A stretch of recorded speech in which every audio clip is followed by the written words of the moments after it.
Olá, seja muito bem-vindo. Começa agora mais um Sem Edição com o Reinaldo Azevedo. São 21h03. Nós estamos ao vivo pelo Facebook e pelo site de Veja. Reinaldo, a semana começou animada, Começou animada, né? Beleza. Segunda-feira já ali, pá, né? Nos costumes. Geralmente começa às quintas, mas aí vai ter eleição, é bom a gente, né, já antecipar as coisas, porque depois não pode prender, então... Pois é, e a segunda-feira, logo cedo, começou com a 35ª fase da Operação Lava Jato, batizada Operação Omertá, que levou para Curitiba, né, preso, o senhor Antônio Palocci Filho, ex-ministro da Fazenda e um dos homens fortes do que foram os anos Lula no poder, né? Olha, exatamente. Então, veja, o que tem de importante aí, de simbolicamente importante, é que estão prendendo um dos homens mais graduados do petismo. Essa que é a verdade, porque vamos lá, o Dirceu, coitado do Dirceu, coitado. O Dirceu, assim, ele gostava que as pessoas pensassem que ele tinha mais poder do que de fato ele tinha, né? Ele precisava disso, desse reforço. O poderoso, aquele que está sempre articulando, que está sempre conversando, que está sempre sabendo de tudo. E nunca soube tanta coisa assim como ele deu a entender, embora fosse bastante poderoso, e nós sabemos que ele e o Lula nunca se deram muito bem, né? Ao passo que Palocci não. Palocci sempre teve mais poder do que deu a entender, né? Até agora, até recentemente, hoje ainda no PT. E sim, este é o homem de Lula. Então, se você quiser... eu sempre entendi o Mensalão e o Petrolão, isso está lá no meu blog desde sempre, uma estratégia de tomada do poder, de tomada de assalto, né? De tomada do poder pela via do assalto institucional. Como é que você faz isso? Você faz isso encontrando os parceiros, sobretudo encontrando os parceiros da economia privada. Quem era o homem que fazia essa interface? Quem era o interlocutor com os capitalistas brasileiros? Quem era o interlocutor com o grande capital, com o grande empresariado? Quem é que fazia, que criou o modelo petista, digamos assim? Foi o Palocci, né? Um modelo que depois desandou economicamente, mas ele continuava a ser o fiador disso tudo, né? E até recentemente. Note, não fosse ele ter caído em desgraça lá atrás, com aquela história do caseiro, da famosa mansão de Brasília, que aí apareceu a casa do lobby. A casa do lobby da Mary Jane Corner. Não fosse isso, Palocci e Dirceu disputavam para saber quem seria o sucessor de Lula. Dilma Rousseff foi um improviso que apareceu quando Palocci caiu. A verdade é essa, né? Dilma Rousseff foi um improviso pós-mensalão e aquela coisa toda que se seguiu com a queda do Palocci, que não caiu por causa do mensalão, foi um escândalo, digamos, conexo, associado, mas ele era independente. Então, Palocci é a memória, digamos assim, do que o PT fez na economia. E veja, não é convencional o corriqueiro que você tem. Então, vamos pensar no PT. Todos os tesoureiros do PT foram presos. Verdade. Os 2 ministros da economia, da fazenda, do petismo, agora foram presos. Agora presos. O Guido Mantega depois foi solto, mas teve a prisão provisória decretada e depois revogada. E agora o Palocci com a prisão provisória decretada por 5 dias e pode ser renovado por mais 5. Então, se o PT achar que o círculo está se fechando em torno de Lula, é verdade, né? E a acusação que vem à luz é muito grave a se confirmar. Lembre-se que a Odebrecht está num processo de delação premiada, né? Não está fechada ainda, mas, em parte, creio, a Força-Tarefa já lida com informações derivadas dessas conversas. Algumas delas já antigas estão circulando por aí. Essa que vem a público hoje, uma das coisas muito graves, é que havia ali uma operação para se conseguir o terreno, para construir o Instituto Lula, tem todo ali os elementos, dados para isso. É muito sério, né? Quer dizer, se a gente imaginar que esse é o partido que ao longo de 13 anos ficou demonizando as privatizações, se a gente lembrar que esse é o partido que 8 anos antes, na oposição, ficou demonizando as privatizações. Portanto, 21 anos, não, já começou a fazer isso no governo do Itamar Franco. o que a gente nota, aí sim, então começamos a chegar à essência do modelo petista. É a privatização informal do Estado. Se confirmam todas as suspeitas e todas as acusações que fazíamos os críticos severos do petismo da tese do assalto ao poder. Então vamos assaltar o Estado, vamos privatizar o Estado e nós seremos os gerentes do Estado e vamos escolher os nossos parceiros. Vamos escolher quem é que vai gerir o capitalismo brasileiro. Quem serão os homens da iniciativa privada, que serão os nossos players. E com eles nós vamos governar o Brasil. E com eles nós vamos nos eternizar no poder. Essa que é a verdade, né? Eu até hoje no blog observei o Celso Rocha de Barros, que escreve na Folha, que é um esquerdista inteligente, que é uma coisa que anda... É muito raro hoje em dia. Ele escreve bem... Em tempos de Gregório do exatamente. É um cara que escreve bem, que pensa bem. Pensa bem dentro daquela coerência meio maluca das esquerdas. Mas, enfim, ele é uma pessoa informada. E aí, na semana retrasada, ele escreveu uma coluna na Folha dizendo, olha, é possível que o Lula tenha, assim, se beneficiado, tudo indica, e o PT, das empreiteiras. Agora, achar que isso era um projeto de tomada do poder, aí não. Ao contrário, meu caro Celso, está evidenciado que era o projeto. O Palocci, e isso que vem à luz sobre o Palocci, claro que tudo tem de se confirmar, é claro que tem que ver se é isso mesmo. Agora, as evidências... são bastante sérias de que tenha sido isso.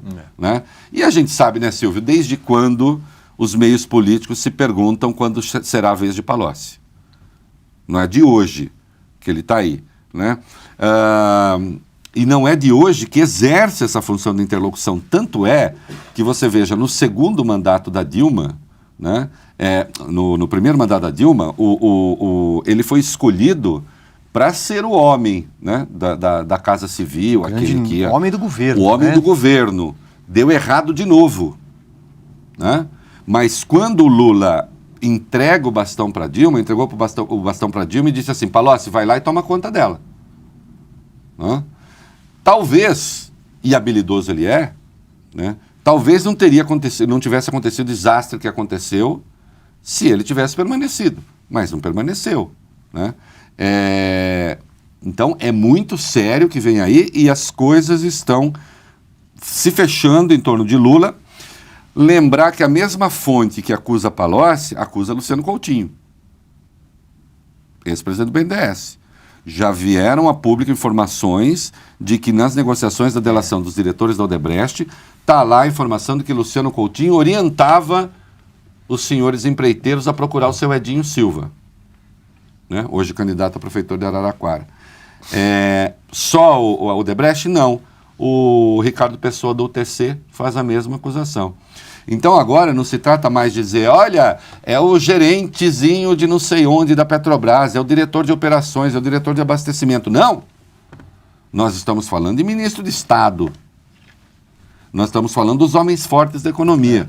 Se há uma dúvida, ao menos especulativa e de natureza intelectual, sobre se o Lula exercia liderança ou não sobre diretores da Petrobras, já que há muitos círculos de poder até chegar lá, não há dúvida nenhuma de que o presidente da República exerce influência direta sobre os ministros. Não é? Especialmente esse ministro sendo o Antônio Palocci. Antônio Palocci, do PT, desde sempre estando junto ali e tal. Né? E que esse tempo todo, em que ficou transitando aí na sombra, a gente sabe, estava fazendo lobby. É isso. Né? A única coisa que parece que agora que atuou como lobista mesmo na condição de ministro. Né? É muito sério, tudo isso é muito sério. Então começa a se revelar a verdadeira natureza daquilo que me parece constituir aí sim organização criminosa. Neste caso, sim. Então, quando eu critiquei aquele espetáculo lá atrás do Dallagnol, dizer, você não faz um espetáculo daquele para depois acusar o ex-presidente de lavagem de dinheiro e corrupção passiva no negócio de 3,7 milhões. Agora, sim, aquela arquitetura que foi exposta ali, aquela arquitetura é naquela arquitetura que Palocci, tudo indica, se encaixa. E as coisas vão ficar muito sérias, me parece. Né?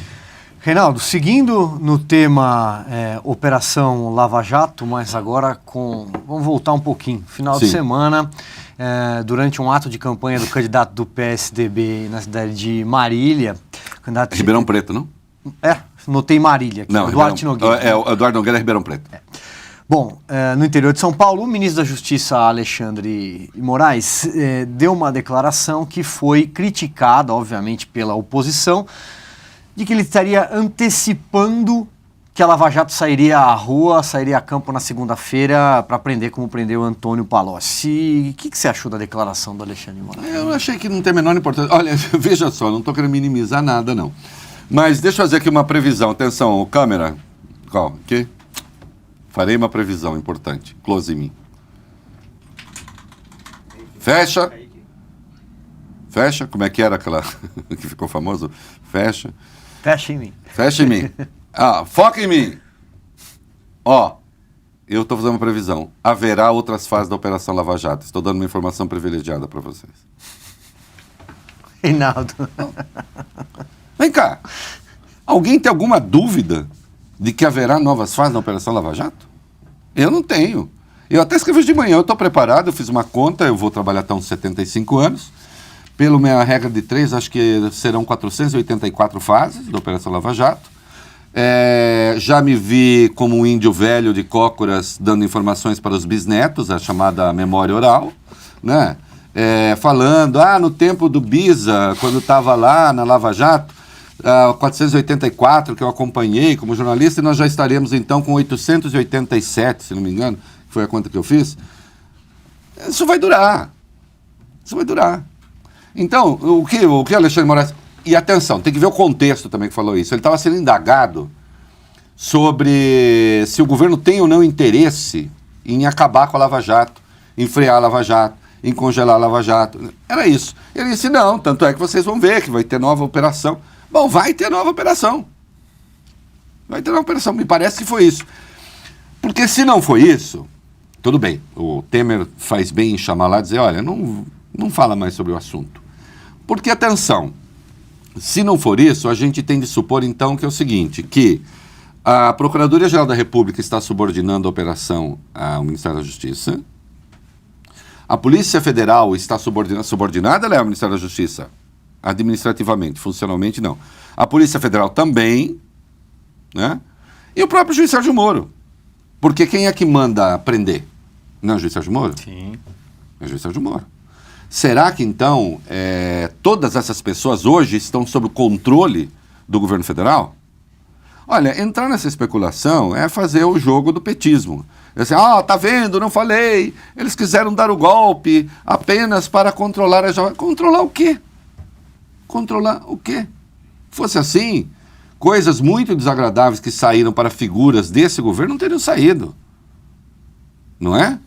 Ou a gente não viu o ministro cair já do novo governo em razão de informações que vazaram da Lava Jato? Que história é essa? Então não tem. Eu entendo que foi um comentário assim. E sem contar também que é o seguinte. Deixa eu dizer uma coisa. Não vou dar nome, vou dar o Santos. Mas um dia antes da operação que prendeu o Guido Mantega, um amigo me ligou e disse assim, Reinaldo, vai ter operação, né? Eu disse, por quê? Não, porque eu ia jantar com fulano, mas eles não podem sair de Brasília, e são jornalistas. Mas a gente ia jantar, eles não podem sair de Brasília, porque diz que vai estourar um troço aí, não sei o quê. Não estourou naquele dia, estourou no dia seguinte. Então, sempre se sabe. O Palocci sabia, atenção, o Palocci sabia há 4 dias que ele ia ser preso. Como é que ele sabia? Você acha que uma operação como essa fica absolutamente sigilo, sem que ninguém saiba, em Brasília? Porque tem que mobilizar agentes pelo Brasil inteiro. Mais de um estado, né? Então, assim, você planeja em Brasília, mobiliza em vários estados, são, acho, 100 e tantos agentes. Você acha que isso não vaza? Para quem está o tempo todo circulando, né? Inclusive o ministro da Justiça, olha... O Alexandre de Moraes pode falar que ele... Você acha que o Zé Eduardo Cardoso não... Por que o PT ficava furioso com o Zé Eduardo Cardoso? Por que o PT ficava furioso com o Zé Eduardo Cardoso? Porque é claro que o Zé Eduardo Cardoso ficava sabendo antes. Quando eu digo sabendo antes, é assim, nem que seja 15 minutos antes. Uma movimentação enorme de agentes da Polícia Federal no território brasileiro. Ele faz o quê? O que ele pode fazer além de nada? Sei lá, se o Alexandre falou demais no sentido que... Agora, o que eu estou dizendo é o seguinte, então vamos lá, para botar os pingos nos is, sem querer mudar de programa, né? Ele deveria ter dito aquilo? Eu acho que não. Quer dizer, quanto menos palavras ambíguas um ministro da Justiça disser, melhor. Ele deveria ter dito aquilo? Não. Ao dizê-lo, significa que tem controle prévio da operação? Ou que esta operação está sendo teleguiada pelo governo federal? Também não. É impossível isso. O que me incomoda aí nessa história é a impossibilidade. Aliás, o Zé Eduardo Cardoso, nesse particular, estava certo em se irritar com os petistas. Quer dizer assim, querem que eu faça o quê? Não existe esse controle, não estamos na ditadura. A Polícia Federal, inclusive, não obedece insisto, a administração dela é vinculada ao Ministério da Justiça, mas não tem uma subordinação funcional nesse sentido. Diz, seu ministro, nós temos que prender fulano. Não existe isso. Não existe isso. Agora, você mobiliza 100 e tantos agentes em vários estados para prender um monte de gente e diz assim, vazou. Claro que vazou. Mas vaza pra gente, caramba. Por que não vai vazar pro ministro? Agora, não deveria ter falado. Agora, supor que exista um controle, evidentemente não há. O PT está querendo encarecer isso. Mas a infelicidade tem acontecido em Ribeirão Preto, que é a cidade natal do Palocci. Então aí ficou, aguardem. Não creio que tenha havido e que haja qualquer coisa. Agora, melhor é não falar sobre o assunto. Né? É melhor não falar sobre o assunto. Eu acho que sempre que o ministro da Justiça ou qualquer outra pessoa do Executivo for chamada a falar sobre a Lava Jato, dizer a Lava Jato é um problema da Polícia Federal, do Ministério Público Federal e da Justiça. Acabou.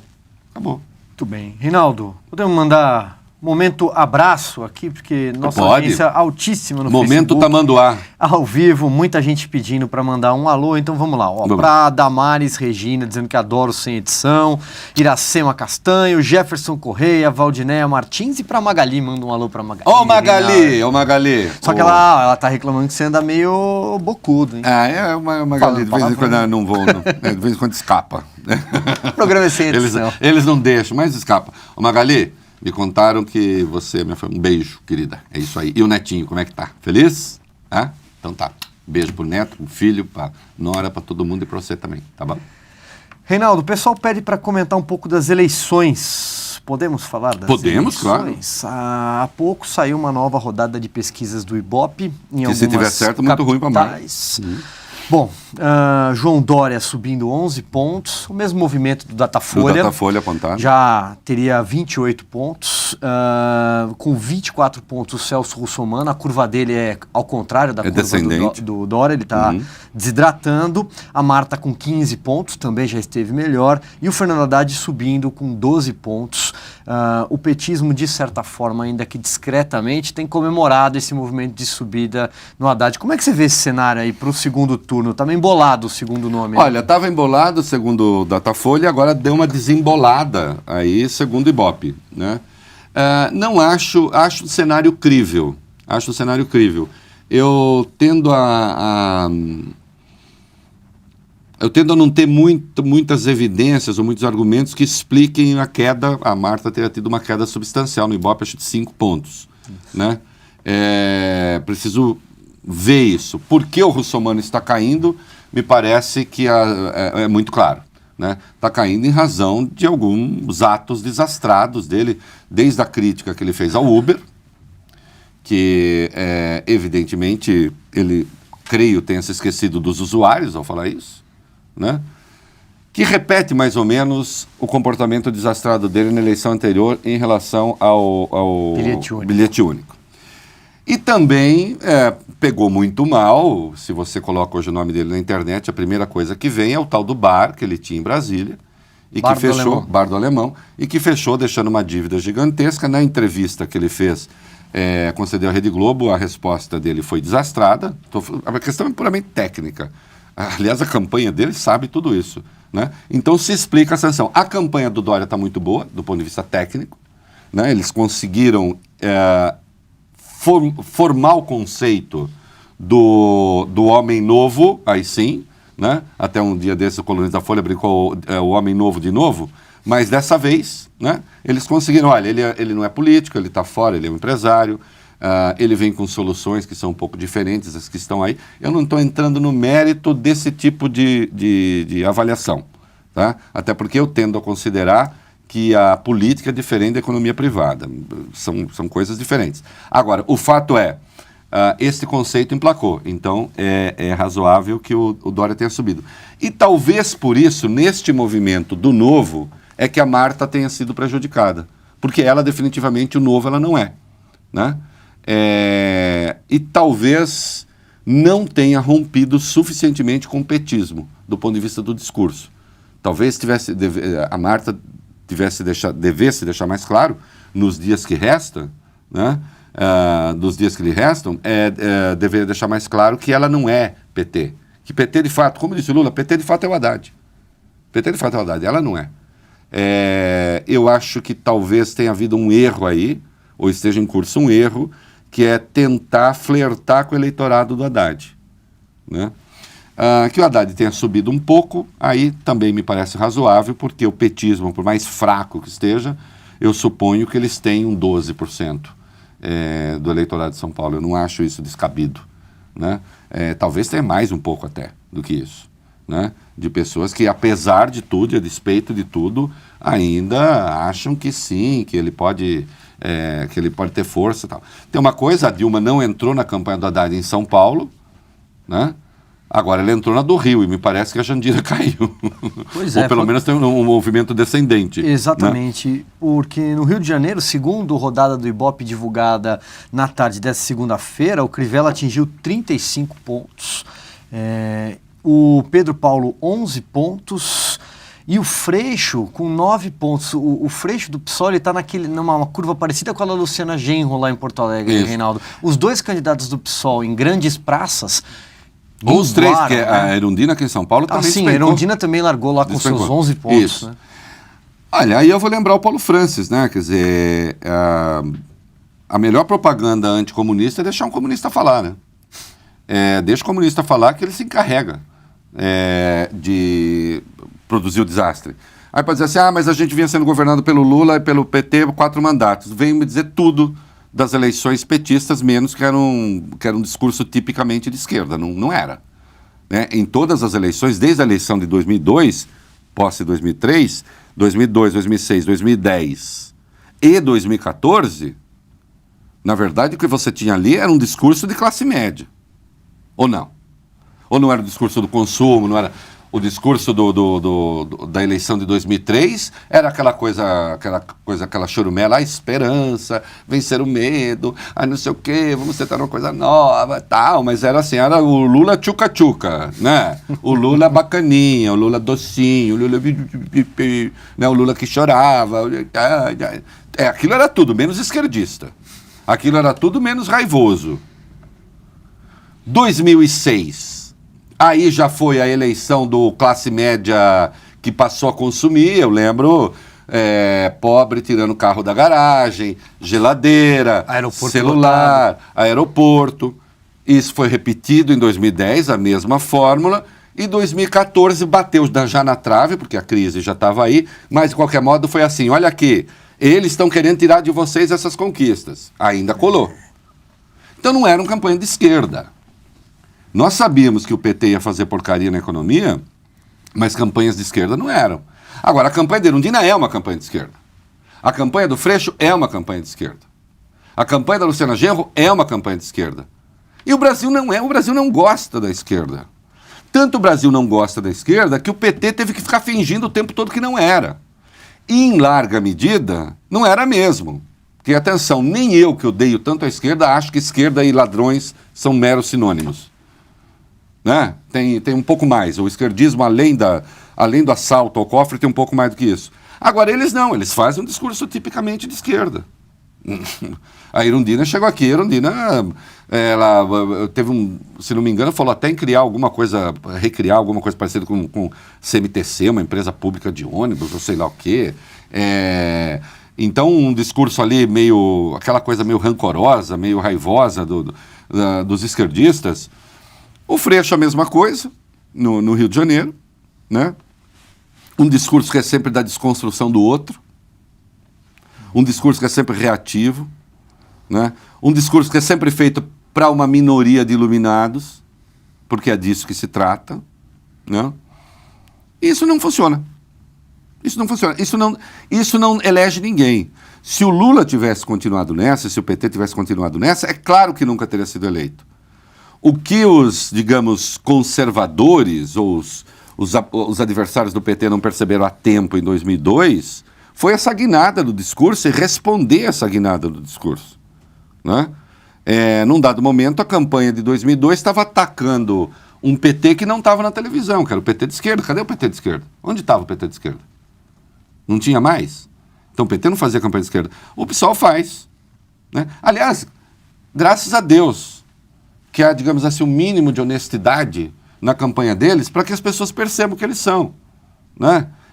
Além dos socialistas do Leblon, né, quem é que realmente se interessa pelas teses do Freixo? Pobre se interessa?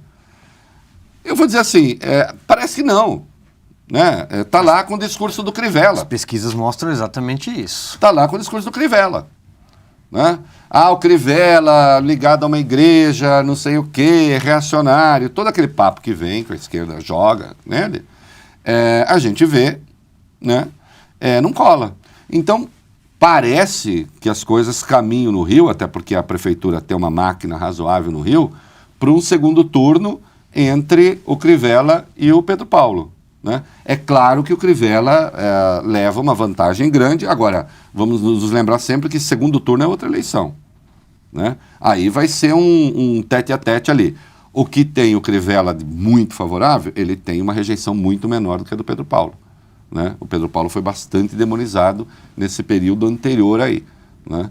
Então, eu te diria o seguinte, olha, considerando o quadro que tinha no Rio de Janeiro inicial, que parecia um trem fantasma, né? Com aquela coisa extrema-direita babona, extrema-esquerda babona, Jandira Fegali, não sei o quê. Considerando o quadro que tinha no Rio, se for este segundo turno, eu acho assim que se tem um segundo turno razoavelmente civilizado a despeito do que eu pense de cada um deles. Né? Perto daquilo que poderia ser. Perto daquilo que poderia ser. Né? Porque num dado momento ali havia 5 empatados em segundo lugar. Parece que poderia acontecer qualquer coisa. E se não me engano, a Jandira, depois da intervenção da Dilma, deu uma caída. Preciso pegar o né? O número dela é 6 pontos. 6 pontos. Eu Pelo vou dar uma menos checada assim, se eu sei. oscilou na margem de erro, vai. Ela chegou até 8, chegou até 9, acho. E eu suponho que se a Jandira levar a Dilma mais uma vez, ela consiga chegar a 4, com absoluta tranquilidade. Despencando, né? Não foi uma escolha muito feliz, né, Jandira? Do ponto de vista técnico, acho eu. O- Mas também faz o seguinte, Jandira, faz se você quiser, tá? Aliás, Por mim? passando o olho pelas capitais, as pesquisas recentes, Reinaldo, mostram que o PSOL, se falou muito PSOL, a Jandira tem exatamente 6 pontos, como eu havia dito. Só tem alguma chance ainda ali em Belém e em Campo Grande. O resto, todas as grandes apostas do partido porque- caíram. Bom, O Reinaldo, PT se deu mal em Recife, não sei se hoje tinha Recife, nem vi. tem dado de Recife aqui. Mas o João Paulo tinha saído na frente, mas aí o atual prefeito já... 10 pontos para cima. O Geraldo 10 pontos pra Júlio cima. tem Geraldo Júlio. 39 e o João Paulo 29. Então assim, a chance, o PT achou que poderia, quem sabe, ganhar Recife e tal, já não deu também. O partido certamente terá o seu pior desempenho da história aí, desde que se tornou um partido grande. Verdade. Foram 4 praças, a última praça, Belo Horizonte, Os 33 pontos do candidato do PSDB, o João Leite, ele se manteve no mesmo patamar. E o Calil, do PHS, ex-presidente do Atlético Mineiro, subiu um pouquinho, tem 25. Belo Horizonte parece um cenário bastante cristalizado, né, Reinaldo? Porque todos os outros candidatos têm miúdos ali, inclusive do PT. E você vê o Reginaldo Lopes? Tem 4. Ele tem desempenho de partido nanico. Tem desempenho de partido nanico, e isso é para um partido que já esteve na prefeitura. É um partido que está no governo do Estado e um Estado em que o PT ganhou todas as eleições federais desde 2002. As últimas 4 eleições federais, o PT ganhou em Minas. 2002, 2006, 2010, 2014. Né? O PT ganhou.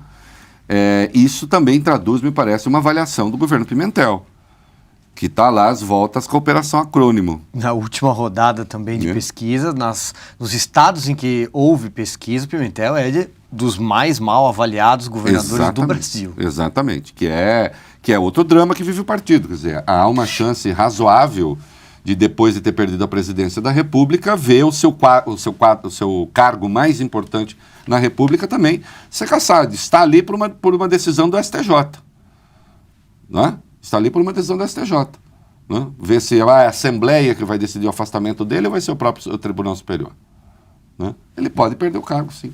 Também. Ou pelo menos ser afastado. Reinaldo, 21 horas e 33 minutos. Hoje passou voando, né? Voando. A gente precisa convencer a abrir o AV, já tem mais 10 minutos, Isso, 20 fazer 3 horas. blocos, fazer 3 horas ao vivo, plena segunda-feira à noite.